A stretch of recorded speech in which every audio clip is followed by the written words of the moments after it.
The competition was tough, but UTEP's Bert Cameron was tougher. Faster, too. So that was a big finish by Cameron for UTEP. As he sped past a World Cup champion and an Olympian to claim the title in the 400 meters at the 1981 NCAA Division I Championships. Only a sophomore, Cameron clocked a blazing 44:58, setting a collegiate record and that year's world best time in the process. It was the first of 5 individual titles, not to mention record-setting times this speedy Jamaican would claim during his collegiate career. Those titles led to team titles for the Miners, too, as UTEP hoisted 6 national championship trophies during Cameron's time with the program. He set the precedent early in his collegiate career and never looked back, except on the competition. Tonight, UTEP's Bert Cameron takes the stage in the Collegiate Athlete Hall of Fame. There he is, Bert Cameron. How we feeling? I'm feeling awesome. Feeling awesome. I mean, when you look at old video and old clips like that, this dude looks like the total dude out there. All right, we got three Jamaicans we're honoring tonight. You're the elder of the three. Tell me about the camaraderie, the brotherhood, sisterhood that you have. As you learned about Jamaicans, we are so into track and field. The young ones learned from the older ones. We celebrate each other. We cheer for each other. We'll sit down, we'll reminisce about from high school right back to college and to the professional level. As you talk about camaraderie, Jillian is sitting out there. I remember when I was going to university, every time that I go home, go back to Jamaica in the summer, I end up at her house. So when she was a little girl growing up, she's looking at greatness, so you know that one day she will be great herself. And that comes through her father. Her father would help us get along so that we will have a better situation so we can come back to the United States. You mentioned when you come home from college, that was UTEP, Texas, El Paso. How'd you get from Jamaica to El Paso?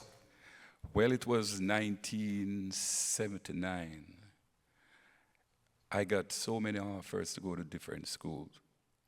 But the thing that attracted me at UTEP was that there was a lot of foreigners, a lot of Africans. And there was this young man by the name of Keith Connors.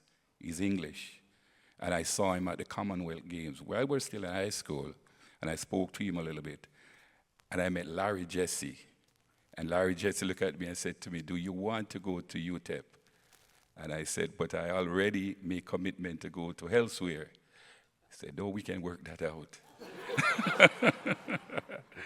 And for some reason, I end up at UTEP, and I can tell you, it was a God gift for me to end up in a place like this, because there was nothing there for me to do more than go to school and run track. The UTEP Tourism Authority Board on line 1. Do you mind if I ask you where was elsewhere? Who finished second? It was Howard University. Oh. Yes. All right. Yes. That John Moon have not given me for that. Let's run through a couple pivotal moments in your life and give me just what comes to mind.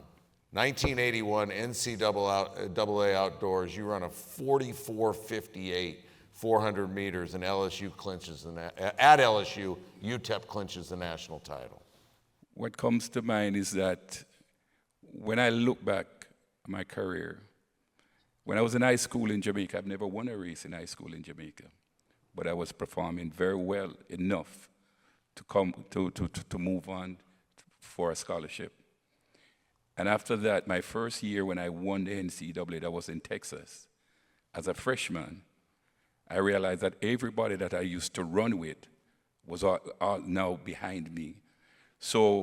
And I kept on improving every year. When I went to Baton Rouge, I ran 44:58.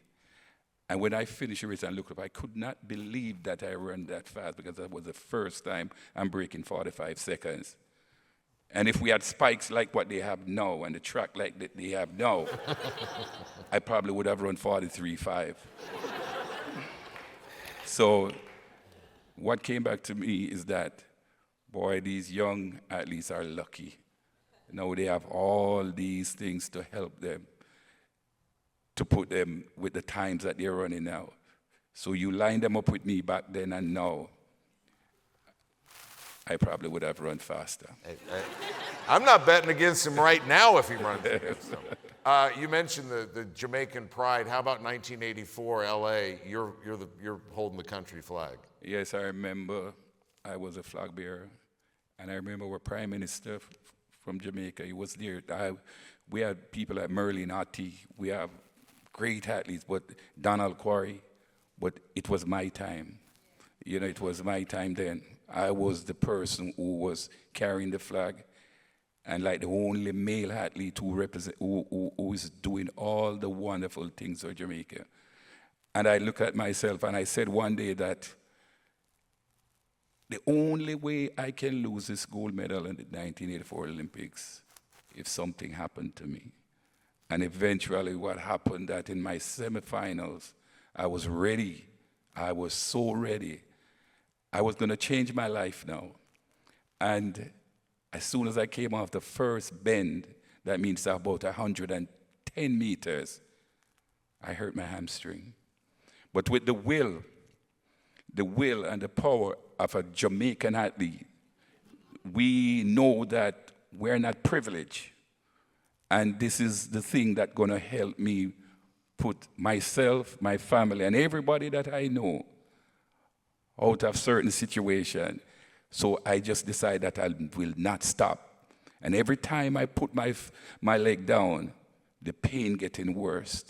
And if about 5 times, if you look at the tape, I kept on going. I remember look up in the stands, and all I saw, it was in LA, all I saw is pink and white. And people, everybody stood up and said, ooh, I heard that. And that's the only thing I hear. And I kept on running, and I ended up making it to the finals. But the next day I could not run because I could barely walk. You don't have chicken skin after that story. You need to check your doctor. Bert Cameron, everybody, Hall of Famer.